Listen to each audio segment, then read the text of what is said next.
Trump says the U.S. would accept 600,000 Chinese students, sparking uproar among some conservatives. They talk about Rep. Marjorie Taylor Greene. This is an NBC article. Conservative influencer Laura Loomer blasting the idea. By the way, they keep pointing out that, they have NBC's got this picture up of President Trump, and they're talking about the Chinese students. Of course, this is the president of South Korea. It is not the president of China in the picture. Now, of course, now to be fair, they're doing that because that's the meeting he was in when he made the comments. But at the same time, like if I was at Human Events or Post Millennial, if I were doing graphics, I'd probably say, I feel like it doesn't make sense to include him in this picture because the story's not about him. I can understand the mistake. Oh, no, don't say it. But then, wait, plot twist. The author is Kimmy Yam. Oh, wow. So sounds like an Asian author. So plot twist. Right. Maybe we're cool. Maybe we're cool. Job. Inside job, exactly. Didn't the president of South Korea float the idea of Trump Hotel in North Korea today? He mentioned it. Yeah, in the meeting, he mentions it, and he says, "I hope we have the idea." I hope. Well, so this new party of South Korea is a very pro-unification party, and they have been accused of a lot of ties to the CCP. So they have a totally different line on North Korea than the other party, which is much more conservative, much more combative, much more anti-CCP, anti-communist. And so there's, that's one of the things he's saying. Well, we want denuclearization, but we also want the Trump Tower, and we want this, and we want that, and unification. And wouldn't it be great if Beijing? Wait, what? What did you say? Yeah. So he'd probably be totally cool with the Chinese students. But let's get into this because this is what I asked, and I was checking this. So 600,000 Chinese student visas. I'm against that for sure. I don't think we need this. And we talked about this last night. But they pay full freight. This is a huge cash cow for the universities. So just right off its bat, if it helps the universities, it's a money thing. Something that I want. It's a money thing. 100%, it's a money thing. I mean, and this comes on the heels of that student that was giving away secrets, correct? Right. So I was just going to mention that. So that happens on the same day. But I wanted to get into and just let's put the scope of this real quick here. What is the current number of Chinese students? So the current number is just under 300,000. So it's about 300,000 that are here. This is a doubling of the Chinese student population in the United States, or would be a doubling, which is also, by the way, there's so many Republicans that have been fighting against this. Marco Rubio has talked about this, the Secretary of State, so many other policymakers. Now, what's interesting is the White House has not responded to comments on this. And so, look, there's been a lot of times where President Trump has said something specifically regarding visas in one of these meetings where it doesn't really turn into policy from the White House. I'm wondering if this is going to be one of those conversations, one of those times, but we still have to talk about it. So, yeah, Nino, you were mentioning this, the other side of it where there was a kid who was just, I believe, charged, right? He was charged. So he's actually been charged today down in Texas for attempting to steal research funded by the U.S. government and taking it back to his native China. Is this the first time this has happened, Nino? Look, I come from the border, right? Well, I'm from El Paso, Texas. Right. I'm watching people get kicked out of their homes, abuelos, grandfathers that have families here, that have, kids and then that are Americanized, that speak only English. Mm-hmm. And then they have grandkids that speak only English, and they're getting ready to deport the grandpa, and then you're going to let in 600,000 Chinese students.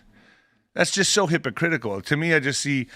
from an ethical standpoint, I see something completely wrong with this, especially if they're the ones giving out the secrets. You know what I mean? I mean, what's the abuelo doing in El Paso? That's just trying to live his life. I mean, I think we've got to come to a middle range here to where we can argue the point of certain people staying, like a grandfather who's here, who's been here for 30-something years. And look, I see you shaking your head, and I'm with it. But when you come to this, when you bring this up, you're going to let 600,000 Chinese in. I mean, from a humanitarian point of view, I'm just saying I'm with you on this, bro. The Chinese are an actual adversary. So allowing 600,000 Chinese nationals into the United States is a terrible. I'm saying I'm against it. Yeah. Yeah, I'm against it. I'm totally against it. Totally against it. But I'm saying, like, what do you tell the grandfather? You're going to allow them in, but what are you telling the abuelo who's sitting at home with his kids and grandkids? You got to go back to Mexico. He's been here 30 years. He's done nothing wrong. Did he come wrong. in here illegally? Correct. And that's the wrong thing that he did. I get it. And on paper, these guys would be legal. And dude, I'm with you on that. I'm just saying, how do you argue that when you're letting that's how I'd argue it. I mean, I wouldn't be making the argument because I would never accept 600,000 Chinese nationals. Dude, I'm on your side. Just letting you guys know. It's cool.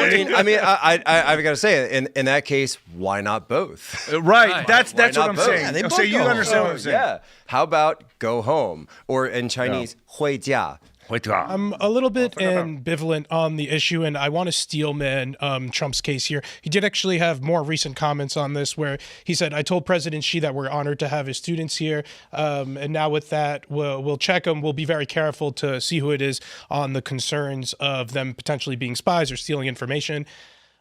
So it's a couple of things at hand here that we should explore further. You mentioned it again, the universities. These foreign students pay full tuition, yes, which is usually roughly at least double what like somebody who's in state would pay for a lot of these schools, and a lot of these. So we actually have in the article. I've got a number for you just to add to the Steelman. I guess Chinese students contributed in 2023. So is it? What's the source for this, though? NBC is claiming it, but there's no source. So NBC claims there's no source, but they're claiming that that Chinese students contributed $14 billion to the U.S. economy. So, but I'd so like here's to the know. thing. I'd like to know where that comes from. So whatever they contribute to tuition is one thing. Then there's like the total economic picture of what else they contribute here, because when these people are here, is they need to shop, they need to eat food, they need to buy things, and that's what they do. So they contribute to the economy. So there's like that monetary value. It's a huge subsidy to these colleges. I went to the university at Buffalo. It felt like half the college were these Chinese and Indian students, but without them, these colleges wouldn't be able to survive. There's something to say about the soft power aspect of this. While I think we have something like tens this is of what thousands. Secretary Lutnick has been arguing. Yeah, that there's a cultural aspect to this. Most people don't want to go to. There is some people who shop around schools all around planet Earth, but the best schools generally that foreign students want to go to are schools in the United States. And the cultural impact of some of your best and brightest from foreign countries coming here, ingratiating yourself with American values and then taking that home. I think there's something to say about that soft power. President Xi's daughter famously, I believe, went to Harvard for X amount of years, and the influence there could be untold. So I think we should also think of this in terms of the trade deficit that we have with China. This is essentially a trade item that could help balance that trade imbalance as well. And I think that's why they're going for a doubling. So while I do have concerns about the security aspect, I think these are rich Chinese people coming here with fat wallets. And I think these are probably the most Western of Chinese people to begin with who would even consider coming here. I know you spent some time in China yourself. About 2 years, yeah. What do you think about Trump using this as kind of in the aspect of trade, not too concerned using this as a tool to kind of try to leverage with President Xi? I think that it would in a vacuum, maybe I would say, that's a good point. But, in the past 20, 30 years since the globalist project has been set up, our relationship with China has been absolutely toxic for this country. Yep. And it is deprived so many people of their jobs in terms of the manufacturing that's been outsourced at the blue collar level. And what we're talking about here is depriving people of a pathway to a better life if you would have had the ability to make it into one of these schools,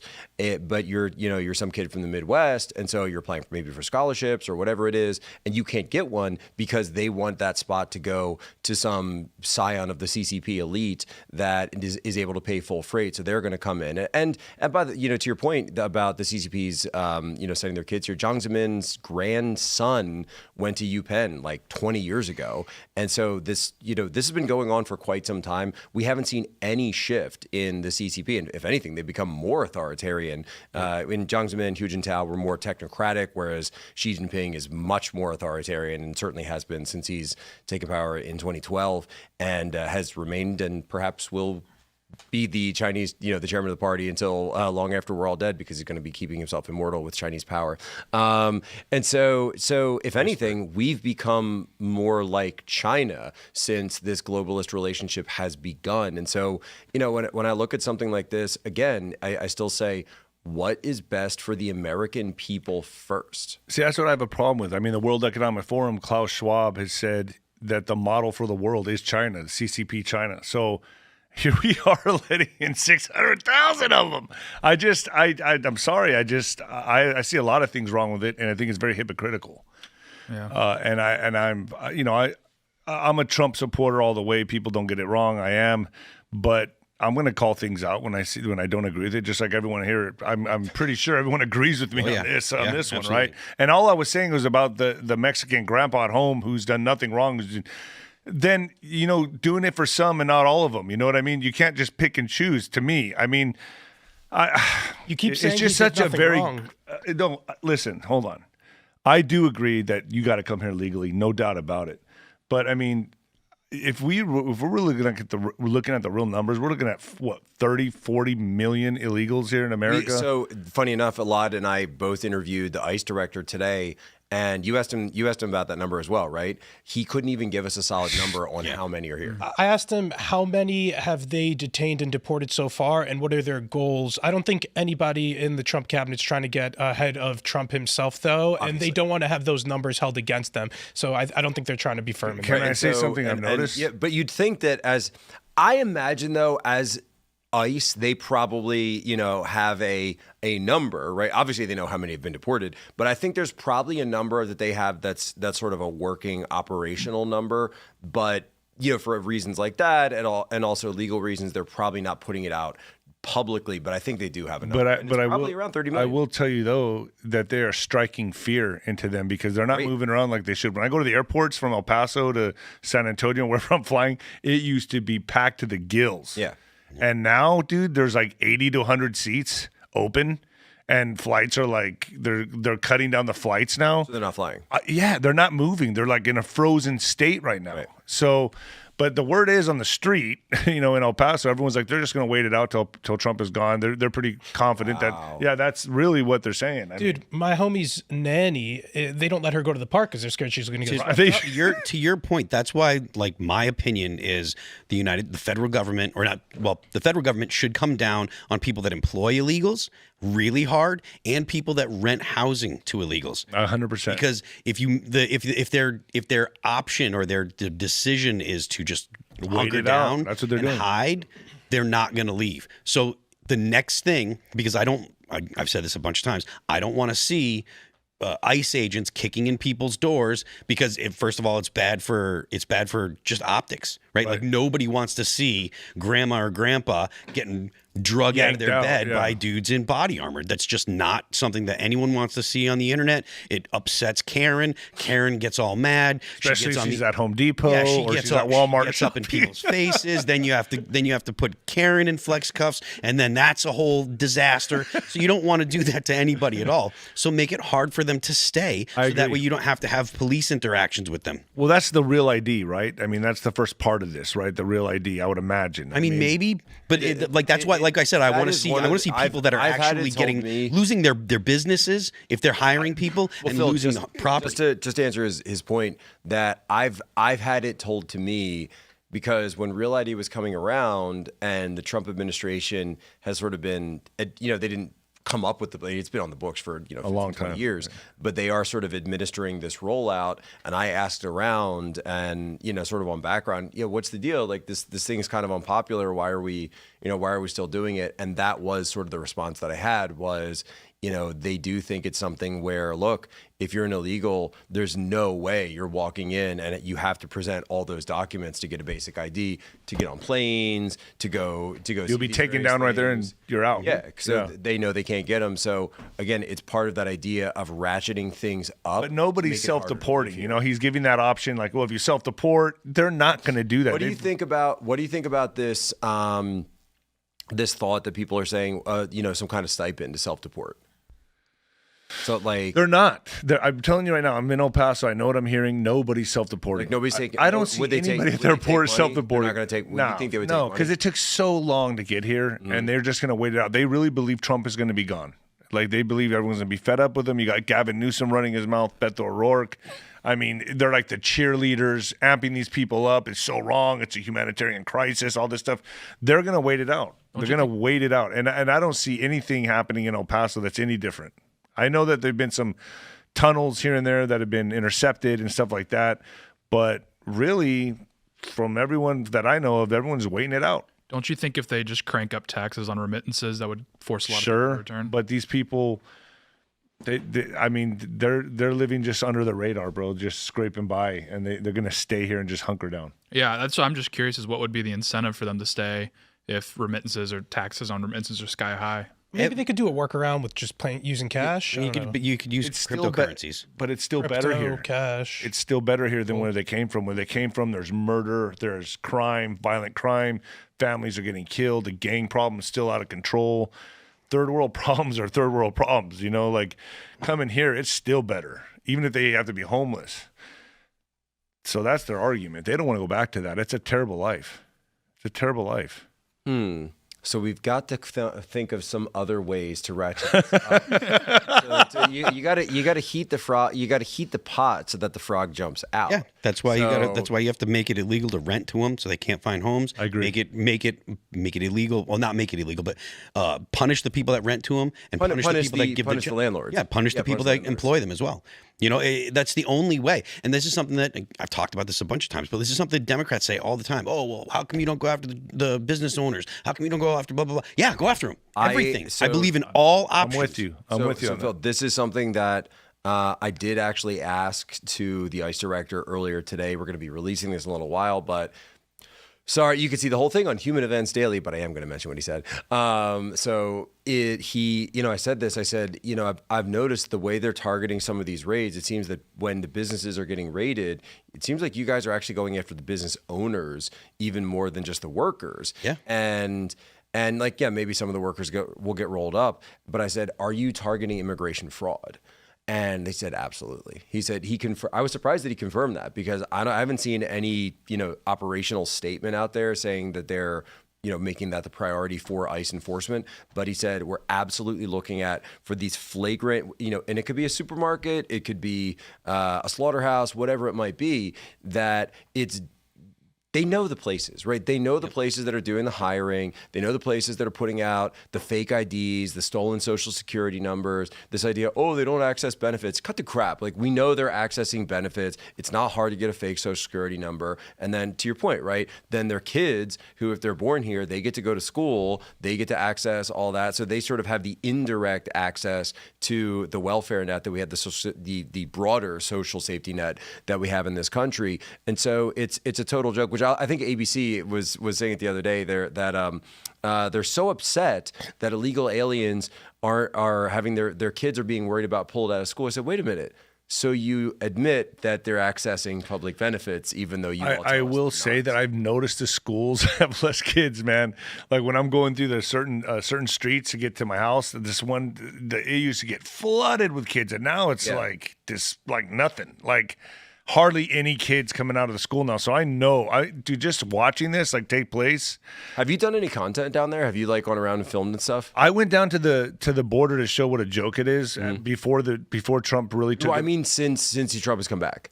I went down to the border and I was going to show the razor that was there that Biden put in. Yeah. The cheap razor that was there, and it was a joke. And I showed up, and military guys came out immediately, within 2 minutes, and put guns to me. And I was like, "Yo, wow!" I was like, "This is good, good." You all passed. I was just checking. And you did that recently? Yeah. Wow. This was not 3 months ago. Okay, about 3 months ago, and I got there, and they were like, "Yeah, man, you can't be here, this and that." And I'm like, "I'm out, dude." But, hey, I'm a Trump supporter. I'm a Trump supporter. Operational control of the border, dude. And you know what? There was a dude in a camouflage tent. I mean, they were all sitting out there, and I didn't even see the guy.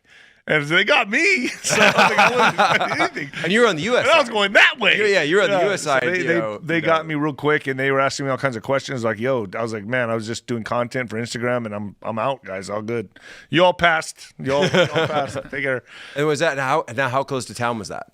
That was where Paisano is. We're the kind of where we build the wall. That area down past that. Yeah, just right off Paisano, the street Paisano. That used to be the most dangerous stretch of freeway in America. I remember them saying that when I was there. Yeah, it was bad. They used to. So before the wall was there, they used to go put rocks or 2x4s and nails, and cars would hit them, pop, pop, pop, and then the kids from the other side would do a carjacking, kill people. I mean, it was brutal. So they were doing carjack. They were coming from Mexico doing the carjacking. Could They would rob the trains. Could they drive the car back, or just like get? They would just get the crap out of the car and just shoot somebody and run back. And it was that easy. It happened all the time. Absolutely insane. Anything else you guys want to add about the Chinese students, or is there anyone who want to make? I mean, Elaad gave the best steel man, but when it comes to it, look, people will say, oh, MAGA is always in lockstep with Trump, but I just don't think that's the case. No. And I think you can point to issue after issue where that hasn't been shown. I think this is indicative of a larger anti-immigrant, both legal and illegal trend that we're seeing on the right, and then both in the elements of moderates, independents, and the left as well.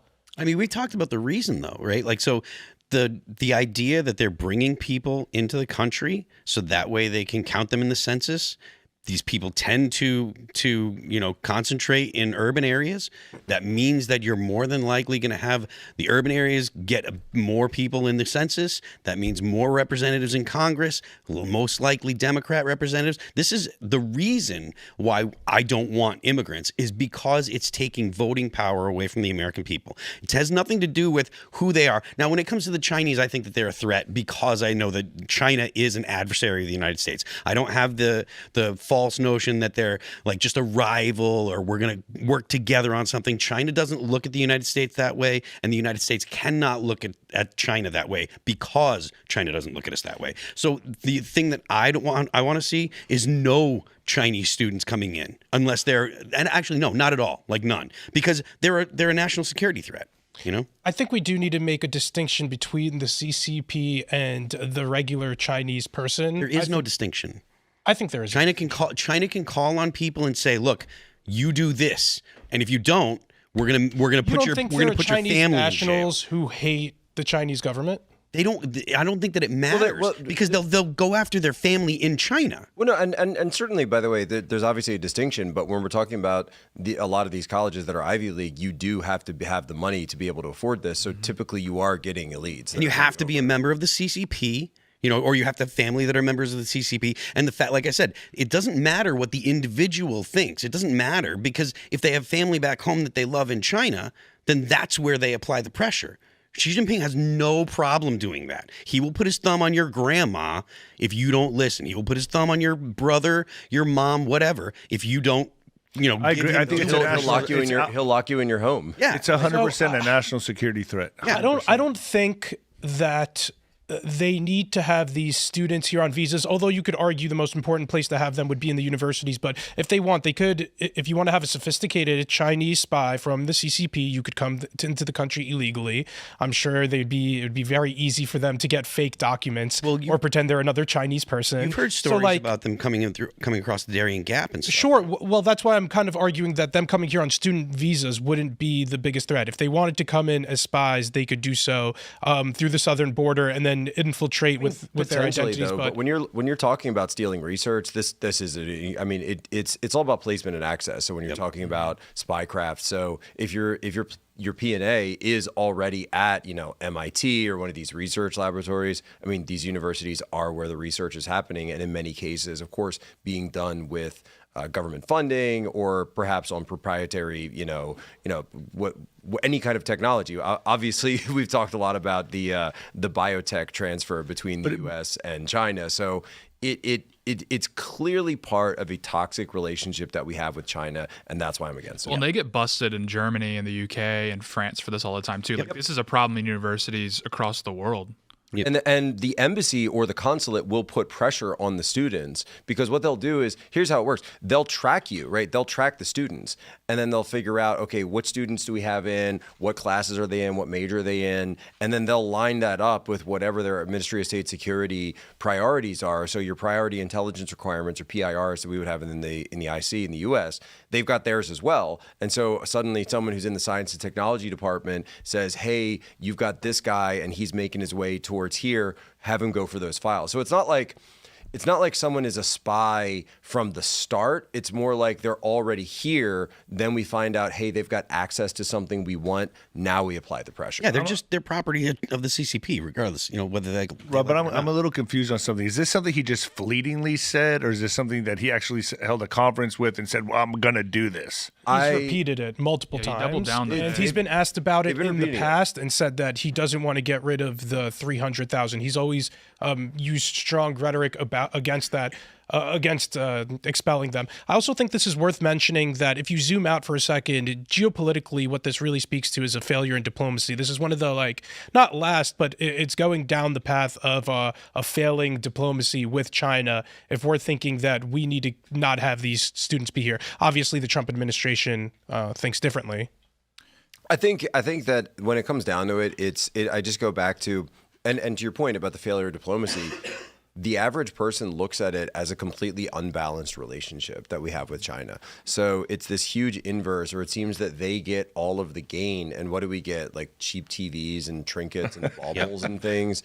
And it's just something that ultimately we can see that China is getting fat and happy off of this relationship. And by the way, prior to the tariffs, which have been largely successful, and the Chinese have eaten that, by the way, that you could say, what are we really gaining in terms of wealth in this country? And so, Josh Steinman had thrown something out earlier and said, hey, why not, if we're going to do this, let's tariff the students. Let's tariff the students 200%. I said, you know what, double it 400%.